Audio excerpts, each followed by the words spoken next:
আমার ভোট আমি দেব, যাকে খুশি তাকে দেব না। আমার ভোট আমি দেব, ভালো মানুষ খুঁজে খুঁজে দেব।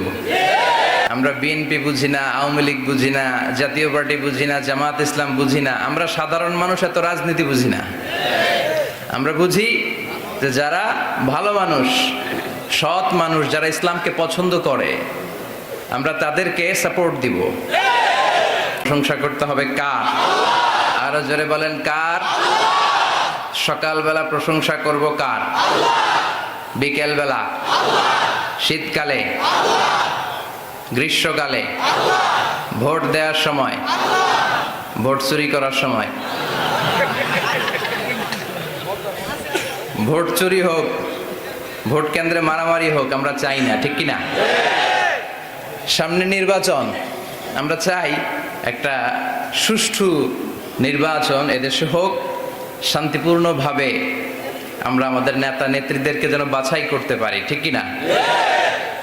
এজন্য ভোট একটা আমানত, আল্লাহর পক্ষ থেকে আমানত। কুল্লুকুম রাঈন ওয়া কুল্লুকুম মাসউলুন আন রাইয়াতিহি। তোমরা প্রত্যেকেই দায়িত্বশীল, প্রত্যেকেই আমিন। আর তোমাদের এই আমানতগুলোর ব্যাপারে, এই দায়িত্বের ব্যাপারে in the day of judgement আল্লাহর সুপ্রিম কোর্টের কাঠগড়ায় তোমাদেরকে পাই পাই করে জিজ্ঞেস করবে কে?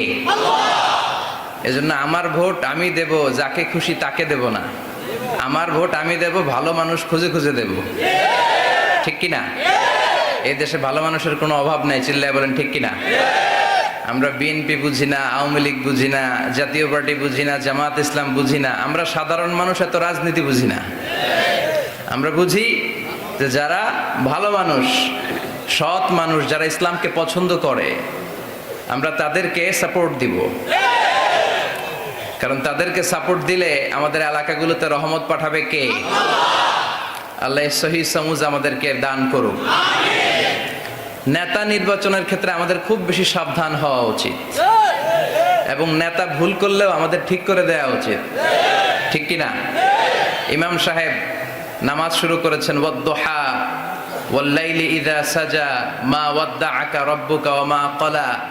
এরপরে ভুলে গেছে, আর বের হয় না। এরকম হয় না? বিশ্বনবীরও হতো, সাহাবাদেরও হতো। তো কি করবেন? তাফতাহু লিল ইমাম, ইমামকে পেছন থেকে ছুটিয়ে দিবেন।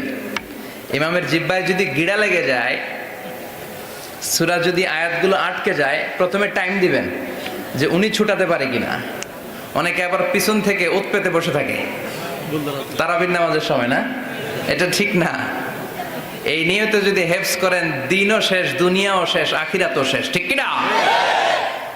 সুযোগ দিতে হবে। You have to give a chance, first chance, second chance. You have to give the opportunity to make the verses clear. তার কাছে ক্লিয়ার হলে সে হয়তো আবার পারবে, কিন্তু কোনোভাবে ছুটাইতে পারে না। তখন পিছন থেকে আমাদের ঠিক করে দেওয়ার দরকার আছে না নাই? তো মসজিদে যদি ঠিক করে দেয়, মসজিদের বাইরে? মসজিদের ইমাম মানে নেতা, আর এই যে ভোট দিয়ে যাদেরকে বানায় এরা কি? আর খেতা নামি, এরাও নেতা। এরাও কি? এরাও সম্মানিত। কিন্তু এরা ভুল করতেই পারে, মানুষ মাত্রই ভুল।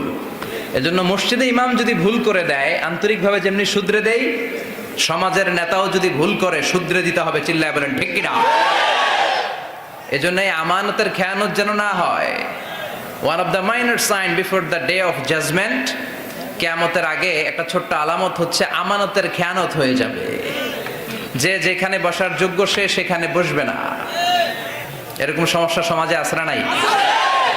এজন্য বুঝে শুনে, এজন্য বুঝে শুনে আল্লাহ আমাদেরকে সহিহ সমাজ দান করুক। আমরা পড়ি আমিন।